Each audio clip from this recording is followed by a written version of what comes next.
un podcast de Cooperativa.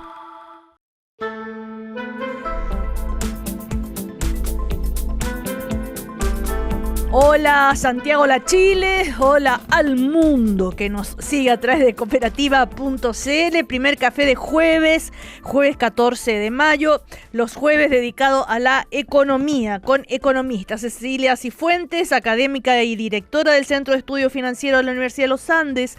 Álvaro García, ex ministro de Economía. Michelle Lavé, que es académica de la Facultad de Economía, Negocios y Gobierno de la Universidad San Sebastián. Y Carlos Ominami, presidente de Chile 21, ex ministro de Economía, también fue senador. Con ellas entonces compartimos el primer café de hoy. Estás escuchando el podcast de El Primer Café, una presentación de cooperativapodcast.cl. Hola, muy buenos días. Café económico el día después que en la Cámara de Diputados, en la Comisión de Hacienda, ¿no es cierto? Ya a las 5 de la mañana terminaron de funcionar y se aprobó finalmente la idea de legislar del megaproyecto con algunas variaciones. El ministro de Hacienda dijo estar muy contento, muy satisfecho. Ya sabemos todas las polémicas previas por la cantidad de indicaciones, la táctica que usó, la estrategia que usó el gobierno, ¿no es cierto?, para contrarrestar aquello. Pero se aprobó el corazón, como se dice, de esta mega reforma. Hubo algunos pequeños cambios, pero bueno, esto avanza. Este es el primer paso, recordemos, después va a la Comisión de Medio Ambiente, después a la Comisión de Trabajo, después a la Sala, después tiene que ir al Senado y ahí seguirá la discusión. Mientras tanto, se están negociando, entre comillas, digo en el buen sentido de la palabra, algunos temas con personeros de oposición, como la DC o el Partido de la Gente, o en fin. A ver, pero la primera reacción ante lo que ha pasado ayer, Cecilia Cifuentes, ¿qué diría? Bueno, yo creo que en general es una buena noticia que se recupere la capacidad de avanzar en proyectos de ley en Chile, a pesar de todo este ruido que hay con el tsunami de indicaciones, ¿sí?, la respuesta del gobierno a eso. Pero finalmente el proyecto logra avanzar en lo que son los elementos centrales. Yo eso lo veo como algo positivo. Lo he dicho antes acá, me parece que los elementos centrales de este proyecto van en la dirección correcta, lo que no quita que en lo que queda de tramitación se le puedan ir incorporando algunas modificaciones. A mi juicio hay espacios para mejorar este proyecto. Y bueno, eso es el debate legislativo. En ese sentido, yo creo que a pesar de todo el ruido que hemos visto, en el trasfondo veo bien que todavía exista capacidad de negociar, que el gobierno también se haya abierto a introducir algunos cambios que me parece que van. ¿Cuáles son los cambios que introdujo el gobierno que te parecen importantes, Cecilia? Se introdujo un pequeño cambio en este crédito a la contratación, claro, así es, que creo que que lo mejora. Yo creo que todavía este es un tema que a lo mejor hay que darle una vuelta, y lo que valoro positivamente es la apertura a revisar a lo mejor algunas políticas, sin que yo creo que esta política tiene un sentido microeconómico que es bien razonable en términos de la diferencia entre lo que uno podría decir el costo privado de contratar y el costo social, y se trata de corregir, pero hay un tema con el costo de la medida que yo creo que amerita darle una segunda mirada. El ministro, recordemos, había dicho que se iba a encadenar, ¿se acuerdan? Por esto que no quería cambiarlo, pero finalmente se flexibiliza el asunto y se propone una nueva fórmula para focalizar este crédito en los trabajadores jóvenes y las mujeres. Esto porque se lo solicitaron parlamentarios del oficialismo, desde RN, por ejemplo, ¿no? Como Diego Chalper. Pero bueno, también se rechazaron cambios al tema de la propiedad intelectual, que habilitaban el uso de obras protegidas para entrenar a inteligencia artificial. Son detalles. Sigue esto el trámite político que Carlos Ominami seguramente conoce muy bien, ha estado tantos años en la Cámara, en el Senado, en el gobierno, Álvaro García también, pero a ver, Carlos, si una cosa son los detalles, los pequeños cambios, en fin, pero en general, ¿qué dirías, qué señal te da el gobierno frente a esta mega reforma en su primer paso, digamos? Ahora, Hola Cecilia, muy buenos días a todas y todos los panelistas. Bueno, la verdad es que lo que ocurrió en la comisión no es sorpresa, porque el gobierno tiene los votos y sigue avanzando en un proyecto. Yo lo he dicho con total transparencia, soy crítico de este proyecto, porque sí, creo que es estructuralmente incoherente, creo que no va a generar más crecimiento y sí va a profundizar el estrés fiscal. Y por otro lado, y esto no se ha dicho mucho, Cecilia, es un proyecto bastante opaco, porque hoy día se están discutiendo las rebajas de impuestos, pero en algún momento, que va a ser en la ley de presupuestos, van a tener que discutirse las rebajas de gasto que hagan coherente, que permitan que el país no sufra, por ejemplo, un deterioro de su clasificación de riesgo producto de un estrés fiscal mayor. Y más allá de esto, Cecilia, yo soy crítico de la forma como se ha ido desarrollando la discusión. Soy, por cierto, muy crítico de esta idea del tsunami de indicaciones para intentar bloquear el proyecto. Pero soy también muy crítico de cómo partió esto, del país que se caía a pedazos, del país que estaba quebrado. Entonces, finalmente yo en este programa también he insistido mucho en que el problema que tiene nuestro país es la falta de capacidad de acuerdo, la sucesión de alternancias que son destructivas, y desgraciadamente seguimos también en esta dinámica de alternancias que son destructivas, que son muy ásperas. Creo que a esto también apunta la conferencia episcopal, que hizo una advertencia muy severa respecto del tono de la discusión, habló de violencia moral, y creo que estamos realmente en una tendencia que a mí me parece que es bastante negativa. Yo espero que en el transcurso de la discusión, y quizás particularmente en el Senado, que es una institución que puede ver las cosas de manera más reposada, se pueda generar algún tipo de acuerdo que nos saque de esta dinámica de alternancias destructivas que yo creo que realmente es muy negativa para el país. Ahora, ¿es posible llegar a algún acuerdo cuando hay cosas de base, muy, digamos, de fondo, en los cuales no hay acuerdo porque se tiene una mirada distinta, ¿no? A ver, Michelle Lave. Bueno, efectivamente hay cosas de base en que efectivamente no va a haber acuerdo. Y esta es, por ejemplo, para empezar, la rebaja del impuesto corporativo. Partiendo por aclarar que hay muchos de los que están sentados en la mesa discutiendo que no entienden la diferencia entre el impuesto corporativo y el impuesto a las personas. Y eso lo digo porque no solo porque he estado conectada muchas horas escuchando toda la discusión y todas las presentaciones y todas las preguntas, sino porque además cuando uno escucha, ¿no es cierto?, esas propuestas y todos los comentarios que se hacen, los cálculos que estas personas hacen, que son parte de la mesa y que están votando, calculan como parte de los ingresos personales los impuestos corporativos se los descuentan, ¿no es cierto?, a los ingresos personales, no a los ingresos de las empresas. Entonces ahí hay una diferencia que probablemente va a ser muy difícil, si no imposible de cambiar. Lo segundo es esta variación, ¿no es cierto?, desde un CFA, Consejo Fiscal Autónomo, que era, ¿no es cierto?, absolutamente incapaz de medir nada y que no era capaz de dar opiniones centradas, a ahora el máximo gurú de la oposición, porque la verdad de las cosas es que han tomado algunas palabras de lo que dijo el CFA y las otras no, como que no existen. El CFA, incluso cuando ustedes abren su página web, lo primero que dice es: se valora que se vuelva a hacer una propuesta que piense en el crecimiento. Y respecto de esta sostenibilidad que a tanto les preocupa, yo solo les puedo decir que la suma de los años en que hay baja de ingresos, la suma total de toda esa baja de ingresos es menor al 70% del déficit fiscal de Gabriel Boric el año pasado. Uh-huh. A ver, Álvaro García, ¿qué le diría a Michelle Lave? Bueno, si quieren debatir, buenos días, sí. Le diría a todos y a todas. Mira, yo creo que el problema que tenemos es falta de diálogo. Creo que los temas cruciales que se han puesto sobre la mesa, no solo desde la actual oposición, también desde muchos economistas que apoyan al gobierno, es una preocupación por el déficit fiscal que este proyecto genera. Respecto de la reducción del impuesto corporativo, realmente no es una discusión. El propio gobierno del presidente Boric lo propuso. Por lo tanto, allí hay un acuerdo amplio. Lo que sí se ha planteado es que esto tiene que ser compensado para no abundar en el problema fiscal que tenemos.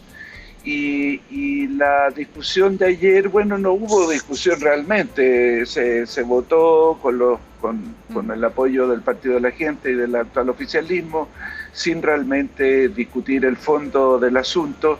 Sí hubieron dos noticias que a mi juicio agravan la situación.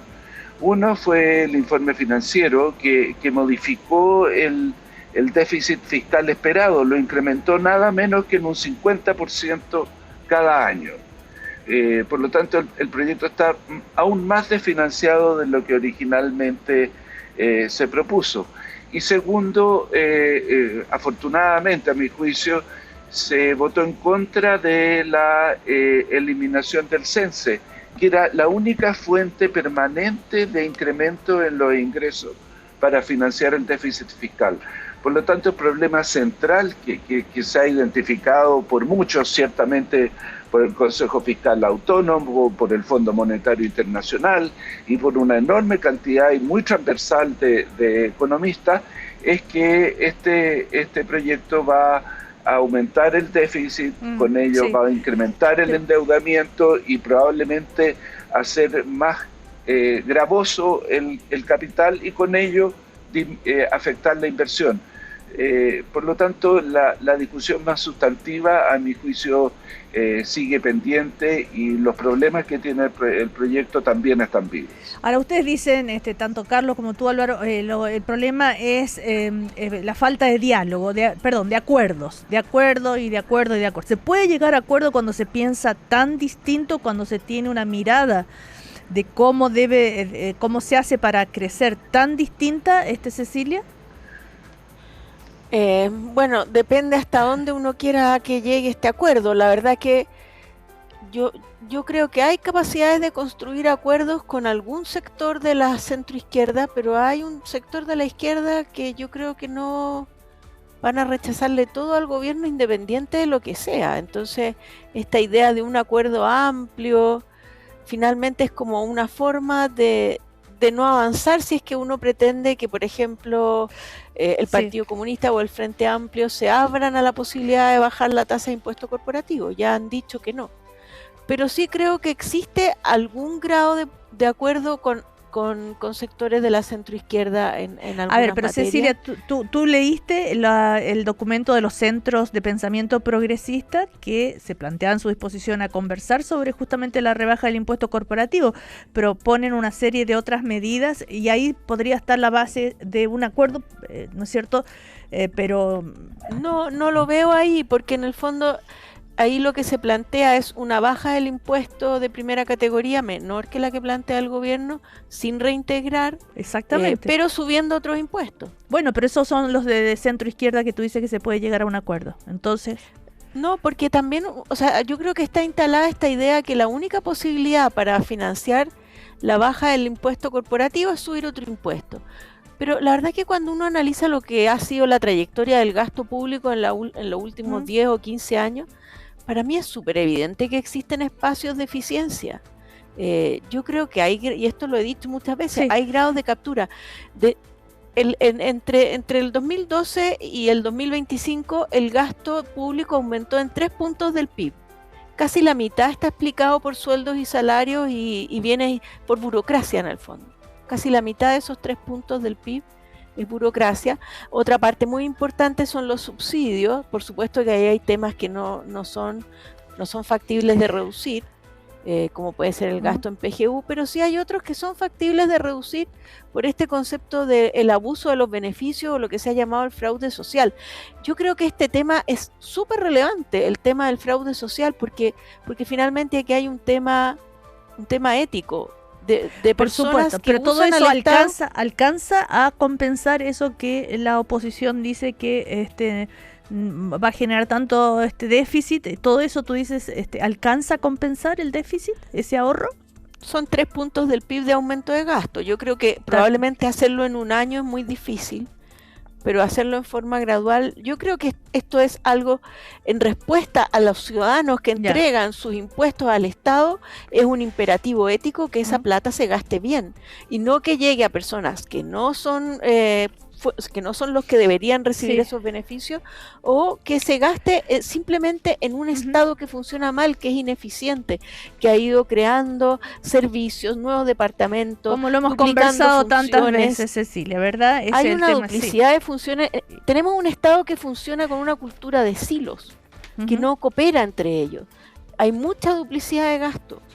Entonces yo creo que esto es algo que no se puede hacer en 6 meses, y eso siempre tuvimos esa diferencia en la campaña respecto a este ajuste de 6.000 millones de dólares en 1 año y medio. Probablemente no se va a cumplir esa meta, pero yo sí creo que hay espacios de mejora para implementarse en forma más gradual. A ver, Carlos Minami, que hace parte de uno de los centros de pensamiento, ¿cierto? Participó en la redacción de este documento que dieron a conocer, que lo presentaron a los parlamentarios de oposición. Puede ser que los parlamentarios, por supuesto, con todo su derecho, pueden votar de acuerdo a este documento o no, pero ahí lo que dice Cecilia, que con la centro izquierda se puede llegar a acuerdo, pero sin embargo, esta propuesta de centros progresistas, que las podríamos calificar también ahí centro izquierda, no, dice Cecilia, pero proponen aumento de impuestos, en fin, entonces yo no veo por dónde puede llegar el acuerdo, Carlos. Mira, yo creo que para generar acuerdos se requieren 2 partes, pero ¿puedes hablar un poquito más fuerte, Carlos? Para generar acuerdos, Cecilia, se requieren 2 partes. Se quiere buena voluntad del lado del gobierno y del lado de la oposición. Y en esto el gobierno es el que tiene la iniciativa por razones obvias. Por de pronto todas las materias, las principales materias de este proyecto son de iniciativa exclusiva del gobierno, y por tanto le cabe una responsabilidad particular en crear espacio, en generar ambiente, en tener una disposición. Déjenme decirles que el planteamiento del cual yo soy parte de los centros de pensamiento es un planteamiento que abarca el conjunto de la oposición. No es solamente una parte de la oposición, y ahí está dicho, entre otras cosas, que hay disponibilidad para discutir sobre la rebaja del impuesto corporativo, en menor medida, efectivamente, que lo que está planteado por el gobierno. Ahí se plantea bajarlo de 27 a 25%, consecuencia que el gobierno plantea llegar hasta 23%, pero se abre a una discusión sobre el tema. No hay una disposición, hay una disposición, no hay una actitud cerrada de decir, mira, aquí no discutimos de nada. Ahora, ¿qué es lo que pasa? Que yo siento, lo digo también con un poco de pena, que el gobierno no ha facilitado las condiciones para que el diálogo se pueda producir. Partió hablando de un país quebrado, el país que se caía a pedazos, con lo cual hacía una crítica brutal a todo lo que se había hecho con anterioridad, y por otro lado vino también el bencinazo. Simplemente el ministro Quirós no le preguntó a nadie y produjo un bencinazo que tuvo efectos macroeconómicos también muy muy negativos, y mostró también una manera de enfrentar las cosas que era completamente contradictoria con la disposición al diálogo. Yo espero que pueda producirse algún tipo de rectificación en esto. Tengo alguna confianza, es decir, en que esto pueda producirse particularmente en el Senado. Carlos, pero ustedes plantean, rebaja el impuesto corporativo, pero condicionada a eliminar medidas como la invariabilidad tributaria, la integración del sistema, la repatriación de capitales, la rebaja a las donaciones y la exención de contribuciones. En ese sentido, más allá de tengo la esperanza, la buena voluntad y todo aquello, seamos realistas, o sea, en todos esos temas hay una evidente diferencia de mirada de país. Es cierto que hay una evidente diferencia, y es también evidente, Cecilia, que no tenemos puntos de vista distintos, y no puede haber un acuerdo completo, pero sí uno podría acotar las diferencias. A ver, pero ¿hasta dónde? Y decir, mire, acotar las diferencias. Por ejemplo, el tema de la invariabilidad, yo creo que es realmente una muy mala idea, porque si son coherentes con nosotros mismos, que pensamos que estas rebajas de impuestos, en la forma como están planteadas, son negativas para el país, dejar amarrado a Chile por 25 años a los próximos 4 o 5 gobiernos que no puedan modificar esto, no obstante que el país pueda enfrentar condiciones distintas, eso vamos a estar en contra. Ahora, yo creo que se podría hacer un esfuerzo por tratar de concentrar, de focalizar las diferencias y decir, mira, estas son diferencias, pero pueden haber puntos de avance, como lo que pasó también en la Cámara respecto a que ya se dejó de lado la eliminación del CENSE, se cayó esta indicación sobre propiedad industrial, se han hecho algunas modificaciones a esto al mal llamado subsidio al empleo, porque es un subsidio a la planilla, pero creo que efectivamente aquí no puede haber un acuerdo completo, pero puede haber una disposición al diálogo distinta, Sí, bueno. que eso francamente no ha existido. Ahora, respecto, ayer el presidente de la República en la Cámara Chilena de la Construcción participó ahí en un desayuno porque era un aniversario de la Cámara Chilena de la Construcción, ¿verdad? Y dijo varias cosas, ¿no es cierto? Y, por ejemplo, a propósito esto del benzinazo, se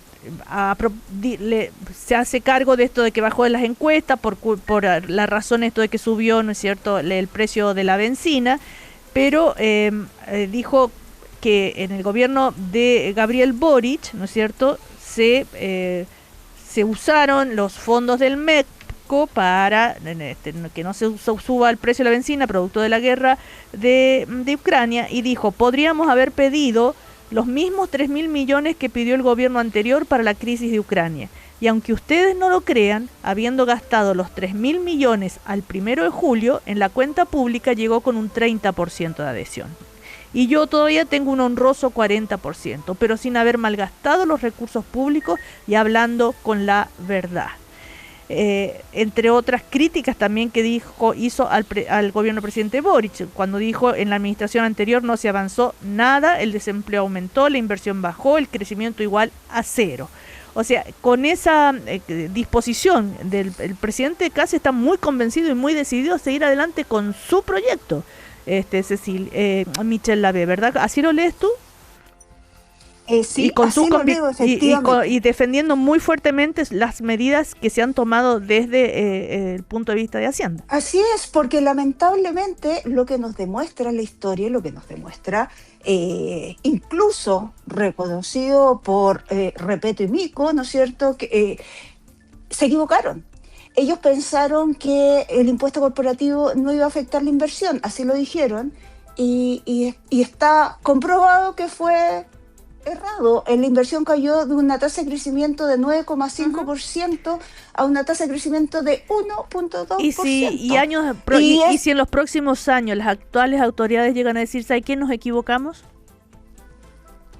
Pero es que, perdón, llevamos 12 años sin crecer.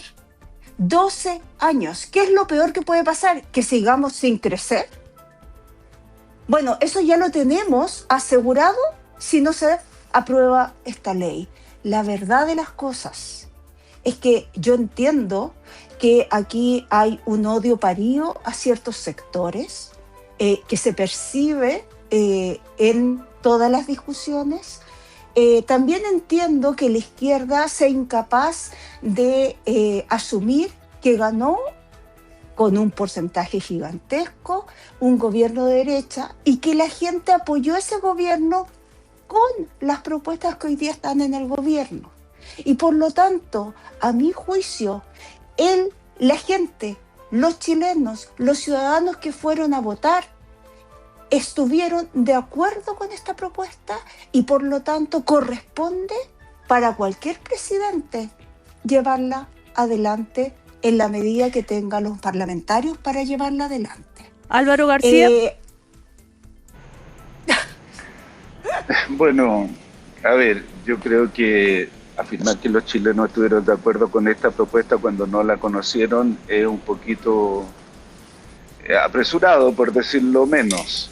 Es cierto que una gran mayoría votó en segunda vuelta por el presidente Kast por una serie de promesas que el presidente Kast hizo, entre ellas resolver en un día el problema de los migrantes. Ahora dice que fue una metáfora.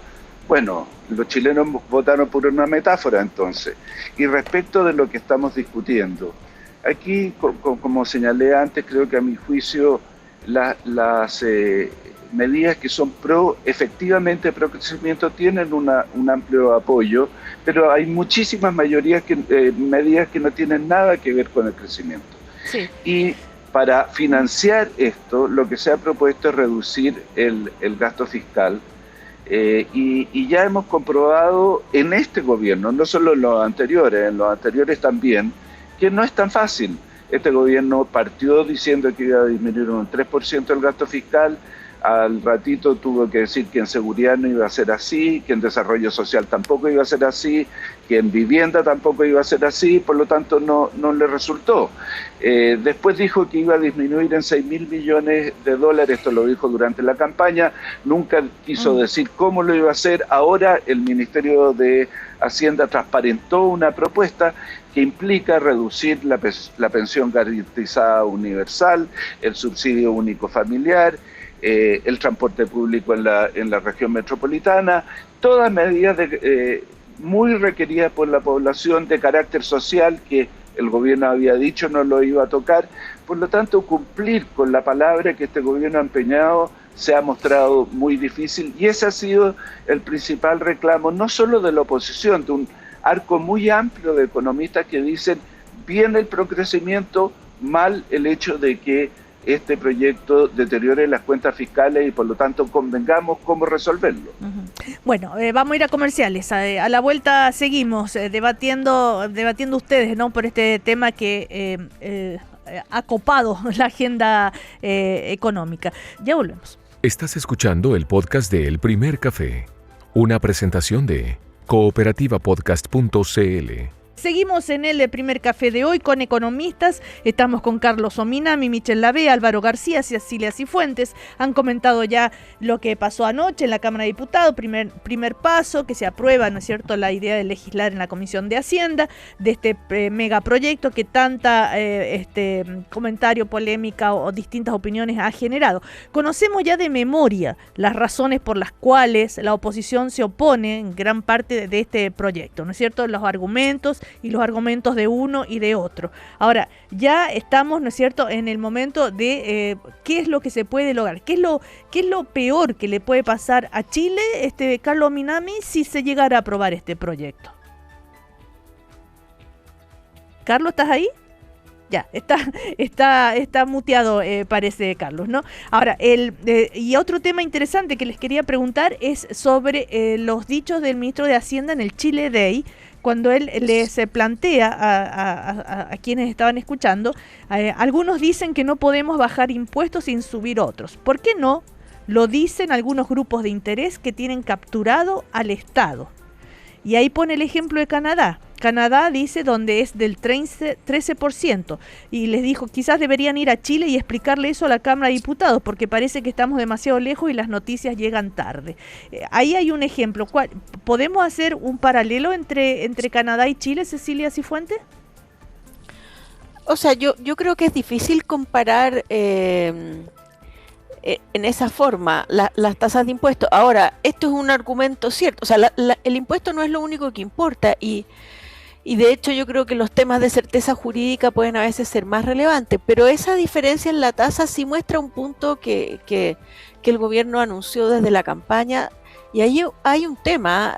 Carlos decía que la gente votó por este gobierno sin conocer no me acuerdo si lo dijo Carlos, Álvaro, perdón, pero en general las medidas de esta propuesta estaban todas en la campaña. De hecho, esta medida que yo creo que se puede perfeccionar, que es el tema de las contribuciones, es de la campaña también. Entonces, yo creo que gran parte de lo que está en este proyecto de ley, la gente votó por eso, porque todas estas propuestas se dieron a conocer en la campaña. Todo el tema de la permisología, de los impuestos, son temas de campaña. En ese sentido es coherente con lo que se planteó antes. Y respecto al tema tributario, efectivamente uno de los argumentos es que Chile ha perdido competitividad en la tasa de primera categoría. Y este es un ejemplo. Compararse con Canadá, una tasa de 13, Chile una tasa de 27. Puede que haya otros elementos, yo no conozco el detalle de cómo funciona el sistema tributario en Canadá, también uno tiene que ver después cuál es la tasa de los socios. Canadá entiendo que no tiene un sistema integrado de impuestos, eso también son elementos. Claro.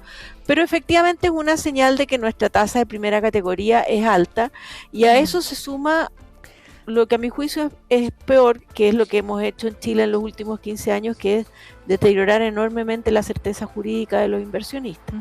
Claro, de hecho, les dijo, ¿no es cierto?, a los inversionistas que para las inversiones por sobre los 50 millones de dólares se va a aplicar un contrato de invariabilidad tributaria que durará 25 años, ¿no es cierto?, porque es necesario garantizar la estabilidad de las tasas, lo dijo el ministro de Hacienda allá en el Chile Day.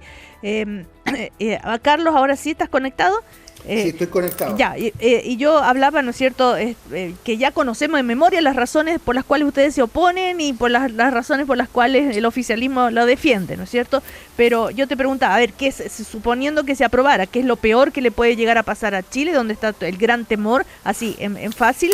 Y la comparación que hizo el ministro de Hacienda allá en Canadá, donde puso ejemplo a Canadá, donde el impuesto es del 13%, y que deberían venir a Chile a decirle a la Cámara de Diputados, porque parece que las noticias, estamos lejos y las noticias no llegan, dijo, y esto de que por qué no podemos bajar impuestos sin subir otros, ¿quién dijo que eso no se puede? Bueno, en fin, a ver, vamos a esos conceptos, más allá de las razones por las cuales ustedes se oponen.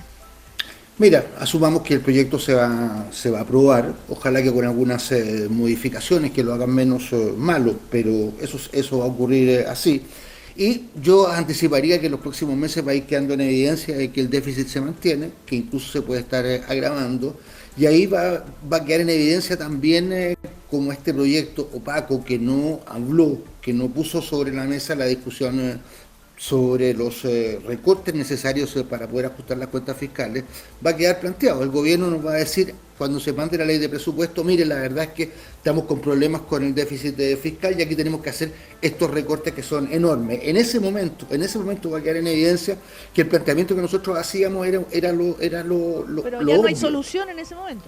Claro, lo que usted dice, estoy anticipando lo que va a ocurrir en los próximos meses, que va a ser obvio que nuestra propuesta de que ya, abrámonos a discutir sobre la rebaja del impuesto corporativo, pero buscamos una compensación, era lo único razonable para evitar que las cuentas fiscales se sigan degradando. Creo que eso es lo que viene, y me parece a mí que la única manera que tiene el gobierno para evitar esa degradación va a ser una especie de motosierra respecto del gasto fiscal, y eso va a venir en la próxima ley de presupuesto. Eso es lo que yo anticipo y ojalá me equivoque, pero creo que es lo que viene. Respecto de Canadá, yo le pediría al ministro Quirós que vea el conjunto de la situación en Canadá. Canadá tiene un nivel de recaudación, una recaudación sustancialmente mayor a la nuestra. La carga impositiva de Canadá es mayor que la nuestra porque justamente han rebajado el impuesto corporativo, pero lo han compensado con otros impuestos. Entonces, que se mire el conjunto de las cosas y no se tomen datos que son unilaterales, que muestran solamente una parte de las cosas.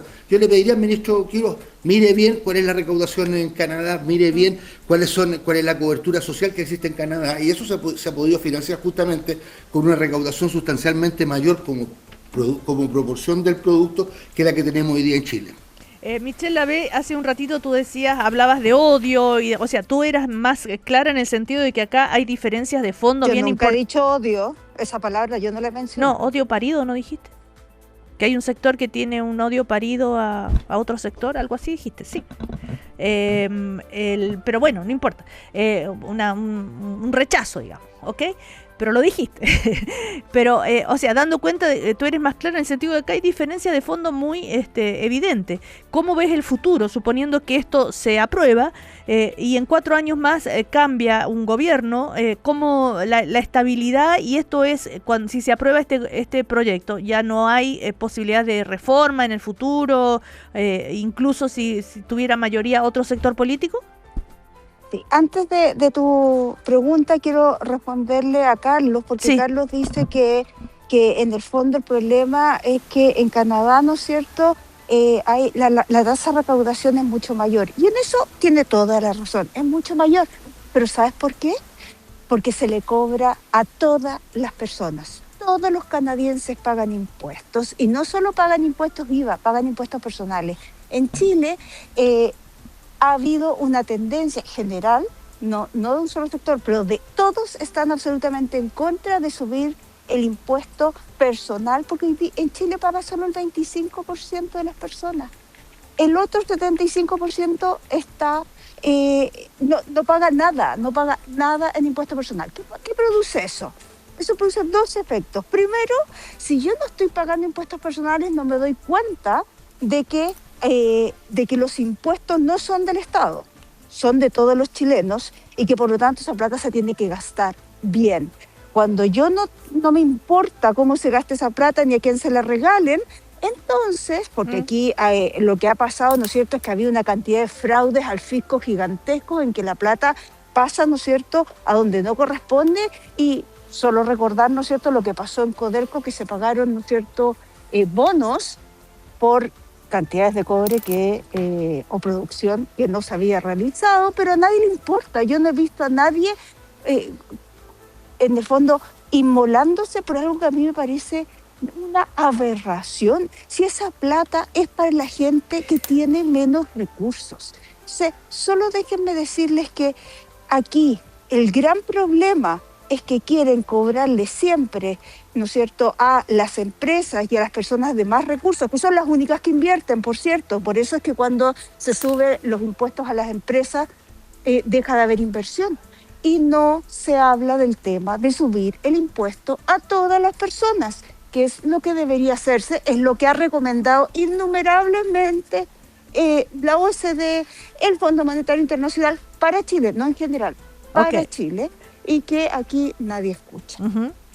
A ver, Álvaro García. A ver, primero quisiera aclarar algunas cosas que se han dicho, especialmente el ministro Quirós, con su ejemplo de Canadá. Lo que señaló él es, por decirlo simple, una media verdad, porque en Canadá hay impuestos a las empresas de carácter federal y de carácter provincial. Al ministro Quirós se le olvidó o no conocía esta última parte. Y si uno suma los impuestos provinciales a los impuestos federales, llega a un promedio, varía año a año, de 27%. Exactamente el mismo impuesto que hoy tienen las empresas en Chile y que se propone bajar. Canadá no es un ejemplo de lo que el ministro Quirós señaló. Además, coincido plenamente con Carlos, la presión tributaria en Canadá es 35%, nosotros estamos en torno al 20%, por lo tanto, lo que hay que preguntarse es si vamos a bajar a un impuesto, ¿qué vamos a subir? Y Michelle recién señalaba una forma de hacerlo, que es subir el impuesto a las personas. Hay múltiples formas de hacerlo y esa es la conversación que a mi juicio quisiéramos tener. También quiero hacer una pequeña reflexión respecto de lo que dijo el presidente Kast ayer, que iba a venir una luz, no recuerdo qué palabra usó, de inversiones. Quiero recordarle que la inversión creció el año pasado en 7% en Chile, que la inversión extranjera creció en 20% en Chile. Antes de todas estas medidas, la inversión ya estaba creciendo. ¿Se requiere que crezca más? Sí, se requiere que crezca más, pero para eso tenemos que hacer bien las cosas y este proyecto propone una medida que es adecuada y una infinidad de medidas que son muy inadecuadas. La suma de todo es mayor endeudamiento fiscal. Ahora, cuando se habla de subirle los impuestos a las personas, eso estoy segura que a nuestra audiencia le llama la atención. ¿De qué estamos hablando? Y Michelle Lavé dice, hay que subir los impuestos a las personas, hay que cobrarlos, todo el mundo en Canadá paga impuestos, en Chile no. ¿Cómo sería esa fórmula, Michelle? A ver, di una cifra, ¿qué significaría para las personas? Michelle, muteada. Sí, por favor. Sí. Esto es cobrar impuestos a todos. Tal como hoy día, ¿no es cierto?, hay un porcentaje de personas que están exentas de impuestos, esas personas... Pero danos un ejemplo, una persona que gana el sueldo mínimo, ¿tiene que subirle el impuesto? Claro que tienes que subirle el impuesto. O sea, no subirle, no pagan impuestos personales. Tienen que pagar impuestos. Cuando esa persona tiene que pagar impuestos. ¿Y el IVA? Tienen que pagar impuestos todos. No, pero el IVA ya se paga. Por eso digo. Yo fui súper clara en decir que estoy hablando de impuestos personales, aparte del IVA. El IVA lo pagan todos. Sí, ya. A ver, ¿qué es lo que pasa y por qué eso no se hace en países como el nuestro? Porque nadie confía en que la plata que tú pagas te vaya a volver en bienes y servicios de calidad. Esa es la realidad. Okay. Y nadie confía en que te vaya a volver en bienes y servicios de calidad, porque hasta ahora lo que sabemos es que se paga, ¿no es cierto?, que los SLEP no funcionan, que hay una tómbola, ¿no es cierto?, que lleva uno de tus hijos en una comuna y al otro de tus hijos lo deja en otra comuna. Entonces, mientras este sistema no funcione, es muy difícil llevar a cabo esas reformas. Y además, porque, acuérdense ustedes, o sea, yo se los digo ahora, digamos, si ustedes llegan a decir esta propuesta, vamos a tener a el Partido Comunista y el Frente Amplio en las calles avivando una nueva revolución y quema de calles, iglesias y todo lo que se les cruce por delante. A ver, Carlos Minami, ¿qué opinas de esta propuesta de Michelle Lavé? Mira, yo creo que habría sido... Ay, se nos corta la conexión con Carlos Minami. Vamos con Cecilia Cifuentes. ¿Qué opinas? Bueno, no, en los países de la OCDE las personas empiezan a pagar impuestos a las personas con niveles de ingresos un poco más arriba del sueldo mínimo en cada uno de los países. Eso es más o menos lo que existe. Yo creo que esto efectivamente es políticamente muy difícil. Hay formas de hacerlo muy gradualmente. Yo creo que en términos de responsabilidad ciudadana, esto es algo, de partida existe como bastante consenso técnico entre los economistas de que esto sería algo positivo, porque además, como nosotros tenemos un impuesto progresivo a las personas, el global complementario, cuando uno va ampliando la base, no solo suma personas que antes no pagaba, sino que hace pagar más a los que ya pagan. Por la mecánica con que opera el impuesto global complementario. Entonces, a mí me ha tocado participar en mesas técnicas tributarias con miradas bastante diversas en lo político y claro, siempre se habla de que sería deseable en Chile avanzar hacia ir disminuyendo el tramo exento. Es interesante cuando uno mira la historia, este tramo exento lo estableció el gobierno militar. ¿Y por qué lo estableció? En ese minuto la verdad que lo que había era una situación fiscal muy compleja que llevó a focalizar muy fuerte el gasto público y efectivamente entonces la clase media no recibía ningún tipo de beneficio del Estado en esa época.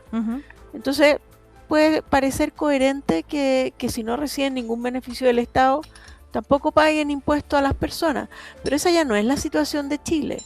O sea, aquí nosotros ya tenemos muchas políticas sociales que llegan al 80%, al 90% la PGU, al 60% la gratuidad. Okay. O sea, ya se han ido incorporando beneficios del Estado a la clase media. Como para que las personas, incluso que ganen, no sé, 600.000 pesos por mes, paguen más impuestos. A ver, Carlos Ominami. Lo que pasa es que depende del monto, porque uno cuando parte con tasas muy bajas, esos 600.000 pesos al mes, puede ser 1.000 pesos de impuestos. O sea, algo que efectivamente no mueve la aguja a nivel de cada persona, pero sí va generando una sociedad que es más responsable en derechos y deberes, porque aquí tenemos muy enfatizados los derechos, pero también uno tiene que tener la mirada de los deberes.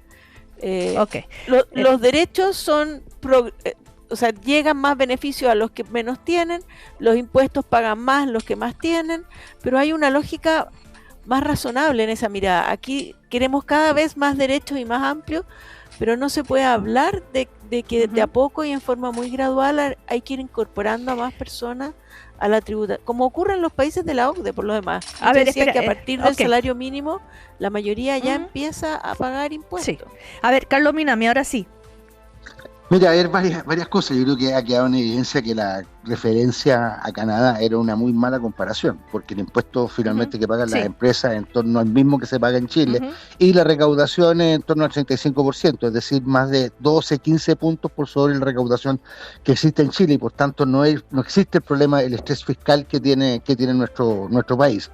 Ahora, ¿qué es lo que ocurre? Efectivamente, la base del impuesto a la renta es más amplia en Canadá.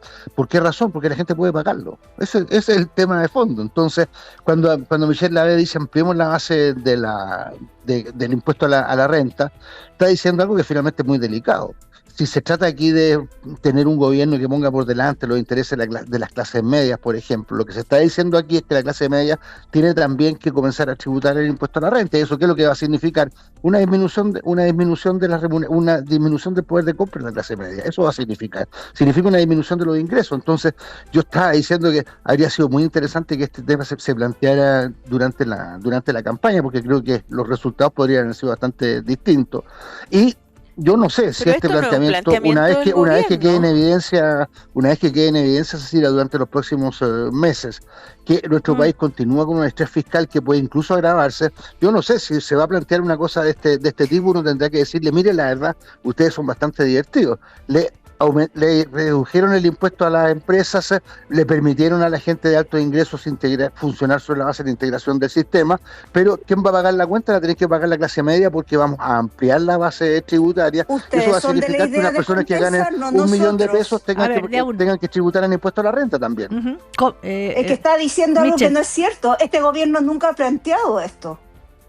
Por eso mismo, yo sé que no lo ha planteado. Lo que yo digo, Cecilia, por eso que Canadá tiene base más amplia. Déjame terminar una sola cosa. Lo que yo justamente dije al principio de mi intervención es que este proyecto, lo que está haciendo el gobierno, es completamente opaco, porque no está diciendo todas las cosas que va a tener que hacer para los efectos de poder ajustar las cuentas fiscales durante los próximos meses, y va a poder hacerlo o sobre la base de una rebaja brutal de gastos o algún tipo de idea como la que está planteando Michelle Lavé. Hay otras vías mucho más directas. Eso tendrá que definirlo el gobierno. Es tu idea, no es la del gobierno. Yo quiero que quede eso bien claro. Estas son ideas tuyas, lo que tú te estás imaginando que puede hacer el gobierno. Pero lo dijiste tú, por eso. Exacto. ¿Sabes lo que pasa? Pero aquí no hay magia, Cecilia. Si se deterioran las cuentas fiscales, el gobierno va a tener que resolverlos de alguna manera, porque si no vamos a entrar en una espiral que va a ser mucho más delicado, que es aumentar el déficit fiscal, que disminuye, que se deteriore la clasificación de riesgo. No, yo lo que digo es que el gobierno va a tener que hacer algo, porque a esta altura estamos todos de acuerdo de que estas medidas, que la rebaja de impuestos en el corto plazo. Michelle, espera, cierro la idea, Carlos. Estoy diciendo que hay consenso, creo yo, salvo que la gente crea en el espiritismo o en la magia, que la rebaja de impuestos va a significar también un aumento del déficit, salvo que se compensen las cuentas fiscales por otro lado. Entonces lo que yo estoy diciendo es que hacia el final, cuando discutamos del presupuesto, con toda seguridad el gobierno va a llegar. Pero déjame terminar. ¿O no? Pero es que es tan básico, yo no puedo entender cómo son tan capaces de seguir mintiendo. La forma de bajar un déficit en una casa es bajar el gasto. A ver, de a uno, a ver. Veamos las palabras. ¿Por qué, Carlos? Pero tú estás tratando de poner una idea que no es cierta, y a mí eso no lo voy a aceptar. Lo que yo estoy poniendo... A ver, esperen. Palabras que no corresponden. Michelle, aquí lo claro es que el gobierno ha sido clarísimo, que la forma en que va a compensar es bajando el gasto, como se hace en cualquier familia chilena. Ya, bajando el gasto, ¿no es cierto? Bajando el gasto es uno de hecho. Pero, Cecilia, el gobierno ya transparentó cómo lo va a hacer. Sí. El gobierno ya dijo que va a bajarlo en 6.000 millones de pesos y propuso una fórmula que implicaba reducir muchas partidas de gasto público. La más importante de todas son las pensiones que le llegan a los más pobres de Chile. Más de $1.000 millones. Eso no en la reducción de la...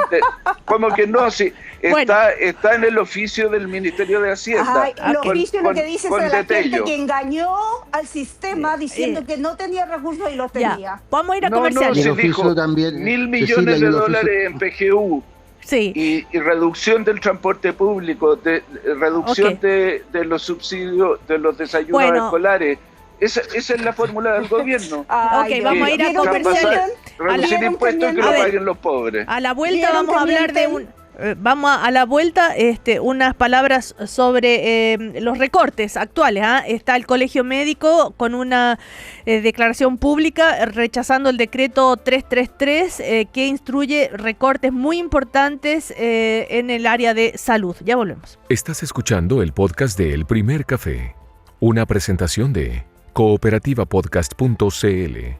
Último bloque de nuestro primer café de hoy con economistas. Estamos con Cecilia Cifuente, Álvaro García, Michel Lavé, Carlos Ominami, antes de irnos a comerciales. La discusión voy a tratar de ordenarla. A ver, el tema es que hay quienes dicen, o sea, desde el gobierno y quienes defienden esta política del gobierno dicen, vamos a compensar el déficit fiscal que se va a producir por la rebaja de impuestos corporativos ahorrando, haciendo que el Estado funcione mejor y no vamos a cortar ningún beneficio social, sino que vamos a ahorrar donde hay que ahorrar porque no está funcionando bien. Y del otro lado dicen, ¿saben qué? Para ahorrar van a tener que cortar beneficios sociales. De hecho, ya algunas señales nos dan cuenta de que sí se van a cortar. Entonces ahí es donde empiezan las discusiones, ¿no? Por ejemplo, como dijo el gobierno, en el tema de los alimentos para los niños, nadie lo va a dejar sin alimento a los niños, sino que vamos a ahorrar en las partes que funcionan mal, y así sucesivamente. Ahora, los recortes fiscales que se están haciendo en este minuto generan ruido, que es más allá de que el gobierno diga que están justificados, ¿no es cierto? Por ejemplo, lo que se ha conocido de en salud. Por ejemplo, para FONASA un recorte de 259.000 millones de pesos. Hay como en total para salud 413.000 millones de pesos, pero el gobierno dice, no, eso no significa que la gente se va a quedar sin atención de salud. Y ahí está el dilema. Cecilia Cifuentes. Sí, es que mira, no sé si vieron el fin de semana una entrevista a un presidente de una tabacalera que decía que en Chile se dejaban de pagar 1.200 millones de dólares de impuesto al tabaco. Sí, bueno, es que aquí lo que hay detrás, y yo creo por que el esto contrabando y todo lo demás. Sí, abarca tanto los ingresos como los gastos. Hay un problema de gestión en el Estado. No puede ser que haya ese nivel de contrabando de cigarrillo sin que haya ningún tipo de control. Esto tiene que ver con los controles de frontera, tiene que ver con las zonas francas y tiene un agravante adicional, porque uno dice, bueno, ¿y quién gana esta plata que el fisco deja de recaudar? El crimen organizado. Entonces aquí esta desidia del Estado en controlar lo que tiene que controlar no es solo que genera unas ineficiencias en el gasto, sino que también genera espacios muy grandes en los ingresos. Cecilia, ¿y esta desidia del Estado es algo crónico? Porque recordemos que hay dos gobiernos el actual de la derecha, digamos, los dos gobiernos de Sebastián Piñera. Ahí tampoco se pudo lograr esto que tú estás diciendo que hay que lograr. Bueno, hay datos como bien llamativos. La salida de Javier Echeverri de impuestos internos, por ejemplo, que al parecer fue una especie de venganza de funcionarios porque estaba metiéndose en estos temas de crimen organizado. Entonces, yo creo que hay cosas que efectivamente son difíciles de controlar. Él tuvo que salir del servicio. ¿No fue por el hecho de que se había descubierto que él no había pagado las contribuciones o algo así? Sí, pero después, ¿pero por qué fue eso? Eso fue una filtración que se produjo desde adentro porque él se estaba metiendo en temas de crimen organizado. O sea, ¿tú crees que hay funcionarios de impuestos internos que pudieran estar, digamos, protegiendo el crimen organizado? No sé, puede ser. O sea, esto es captura, en el fondo, tiene que ver con desidia, con captura. ¿De dónde viene esto? Yo creo que estos son fenómenos que se van incrustando en el Estado y que tienen un origen en la bonanza de recursos que tuvo Chile muy grande durante un periodo. Esto es exactamente lo que pasa en una familia o en una empresa, que en algún minuto hay una gran abundancia de ingresos, entonces nos dejamos de preocupar, por ejemplo, voy a decirlo con ejemplos bien burdos, pero para que se entienda, de apagar las luces, de ver que no haya aguas que están, llaves que están filtrando agua. Yo creo que ese es el fenómeno que se ha dado en el Estado de Chile, y cuando uno mira lo que han crecido los gastos, tiene esa sospecha. Y también cuando veo que la recaudación no sube. A ver, vamos. La recaudación, en el periodo que la economía crecía, subía la recaudación. Claro, ahora Cecilia. Hemos subido los impuestos ¿Para la qué? recaudación no sube nada. ¿Para qué? Entonces se están produciendo estas filtraciones, Ok, este mal manejo. quedó claro, esta sí, quedó desidia. claro. Te apuro porque nos queda poco tiempo para que alcancen a opinar todo. A ver, Álvaro García, sobre lo que dice Cecilia Cifuentes, y poniendo el ejemplo de la salida de Echeverri del Servicio de Impuesto Interno.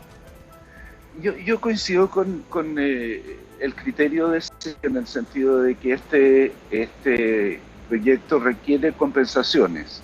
En general, lo que ella señaló sobre ampliar la base tributaria y los criterios que puso, los comparto. Aumentar la recaudación fiscal por la vía de reducir la evasión y la elusión, también lo comparto. Creo que hay mecanismos más expeditos para hacerlo. Se ha hablado de eliminar renta presunta, se ha hablado de eliminar los beneficios que tiene el diésel en una economía que depende exclusivamente del exterior, pero esta es la conversación que hay que tener. ¿Cómo vamos a compensar la reducción de el impuesto de primera categoría?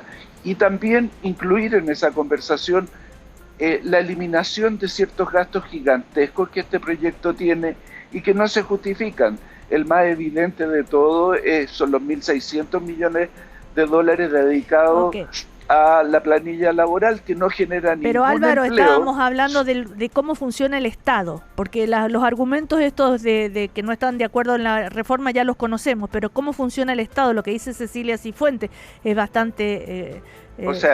yo coincido en que el Estado tiene que reducir la evasión y la elusión. Pero ¿por qué se fue Echeverri de impuesto interno? Lo que dice Cecilia Cifuentes es bastante duro. Yo coincido con lo que tú señalaste.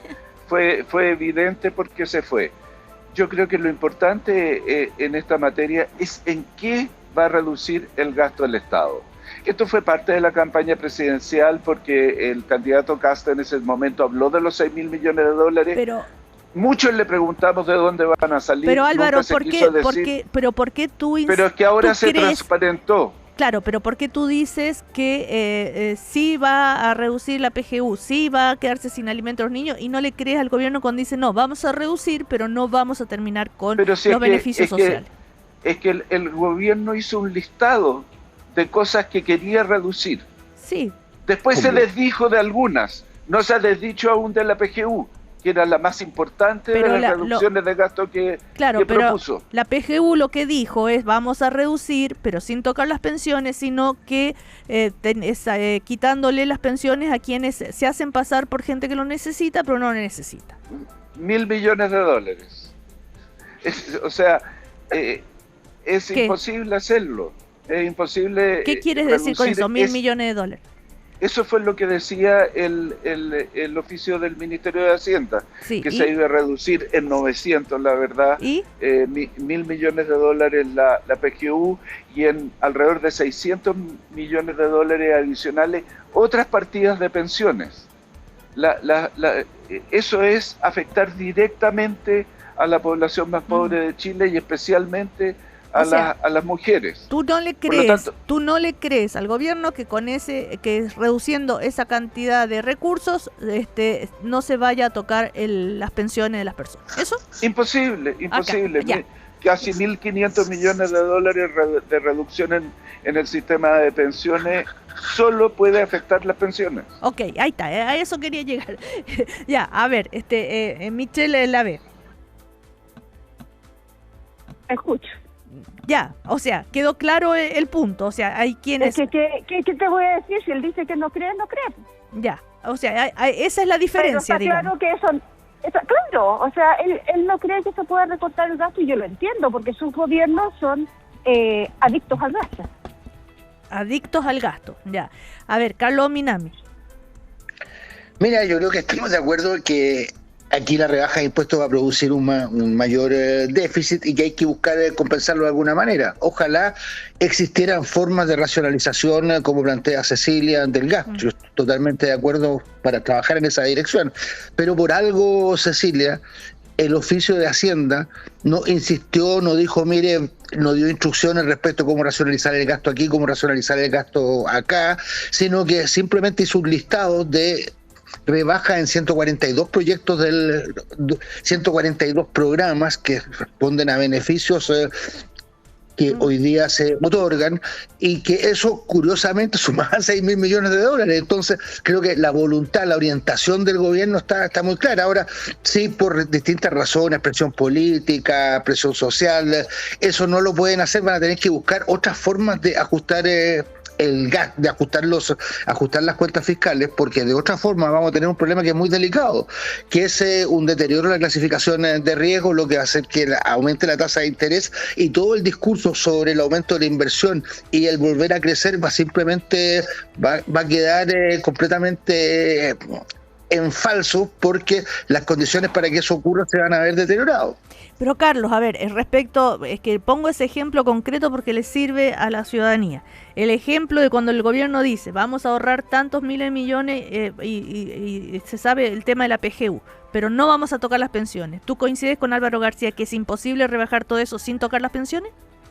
Evidente, porque lo esencial del gasto son las pensiones, entonces lo demás simplemente es magia, como que es parte también, ha sido un ingrediente de este mal llamado proyecto de reconstrucción, cuando se nos ha dicho que finalmente todo esto va a aumentar, va a terminar aumentando la recaudación en algún momento. Eso no va a ocurrir, porque simplemente las rebajas de impuestos significan rebajas de los ingresos fiscales, y cuando se dice, mire, vamos a reducir en 900 millones de dólares el programa sobre pensiones, lo esencial va a ser recortar las pensiones, y eso sería importante que lo dijeran. Pero ¿por qué recortar las pensiones y no ahorrar y, por ejemplo, en lo que Ojalá pudieran hacerlo, ojalá que se combata la evasión en el Transantiago, ojalá que todo lo que son licencias médicas fraudulentas se pueda racionalizar, se pueda enfrentar. A mí me parece muy bien, pero creo que francamente los números no les van a dar, y es por esa razón que el oficio de Hacienda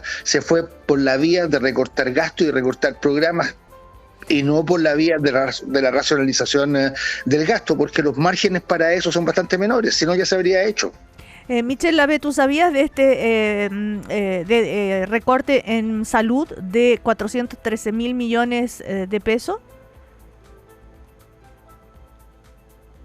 ¿Aló? Está muteada Michelle Lavé, parece. Ahí sí, ya. Lo que hizo el ministro fue súper claro, fue decir, miren, esto es lo que necesitamos. Cada ministerio debe ver si puede hacerlo o no puede hacerlo. Yo creo que en vez de estar escuchando a quienes no escribieron el decreto, deberíamos escuchar a quienes escribieron el famoso, que no era decreto, por cierto, era una comunicación interna. El ministro dijo decreto, efectivamente, pero no era un decreto. Y por lo tanto, ¿por qué no escuchan y ven que esto era una propuesta que se tiene que discutir? Entonces, lo que sí él dijo, y así es súper claro, es que, por ejemplo, lo de la FUNAEB, no es que se fueran a quedar sin desayuno los niños. Entonces, ¿por qué diablos se insiste en tratar de tergiversar todo lo que se dice? ¿Por qué no hay una apertura a escuchar y entender? De hecho, me llama la atención que aquí lo que se dice es, sí, están viendo si se puede. Bueno, es que si que no podemos detener el mal gasto, dejemos de pagar impuestos todos. Porque yo no estoy dispuesta a financiar un gobierno que se baja las manos y dice, yo no soy capaz de evitar que hagan fraude con la plata de ustedes. A mí me llama la atención esa actitud. O sea, ¿de qué estamos hablando? Tampoco van a bajar las manos y decir, yo no soy capaz de hacer nada contra la delincuencia. Bueno, entonces, ¿para qué pagamos impuestos? Michelle, y respecto a esto que se ha conocido, este decreto o esta circular, no sé cómo se llama, 333 del Tesoro, que va a reducir nuevamente, era una circular que instruía 400 cómo bajar determinada cantidad de plata, y que se ha demostrado que algunos ministros han dicho sí, yo pude bajarlo, otros ministros han dicho no, yo no pude bajarlo. Cecilia, me permitiría 10 segundos una observación. Toda esta discusión se habría podido resolver si el proyecto no fuera opaco, si el proyecto estableciera rebajas de impuestos y a su vez dijera cómo se compensa. Pero eso es lo que el presupuesto, eso es lo que el proyecto no hace. Rebaja los impuestos y no dice cómo se van a compensar. Nos va a decir posteriormente cuando ya tengamos la leche, cuando la leche ya esté derramada. Eso es lo que va a ocurrir. Bueno, la leche derramada se hizo en el gobierno anterior. Fueron 30.000 millones de dólares de déficit en 3 años. ¿Tú me puedes explicar qué es peor que eso? Cuando por eso mismo, estimada Michelle, es muy importante que hagamos un esfuerzo para generar convergencia fiscal y no sigamos ahondando el déficit. Esa es toda la discusión. ¿Tú crees que para eso hay que subir impuestos? Lo que se ha hecho siempre. No, yo digo que no hay que lo mismo. Yo digo que no hay que rebajar impuestos, se pueden rebajar el impuesto corporativo, pero compensándolo, porque no quiero agravar las cuentas fiscales. Impuestos solo va a generar lo mismo que llevamos ahora. Y Michelle, crecimiento de 2%.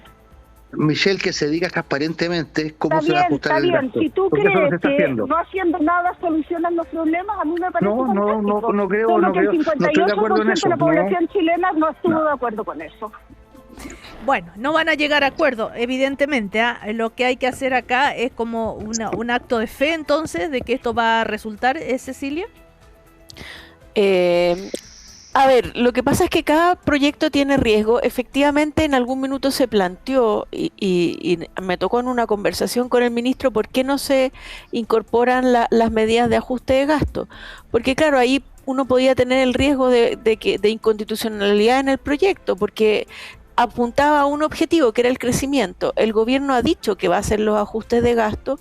La verdad que lo que dice el director de presupuesto es que ya se han podido ajustar 2.000 millones de dólares y que pretende ajustar otros 1.000 millones más a lo largo del año. Yo creo que eso sería un resultado bastante bueno, insuficiente todavía. Por eso yo creo que está este proceso de que sea un Estado que funcione mejor, que controle mejor la recaudación, que controle el crimen organizado, y esto es un proceso, Cecilia, lento. Para entender este decreto 333 que genera esta declaración pública del Colegio Médico, y cuando habla de un recorte ahora, ¿tiene que ver con este proyecto, con la mega reforma, o es un recorte ahora? ¿Empiezan a ahorrar ahora?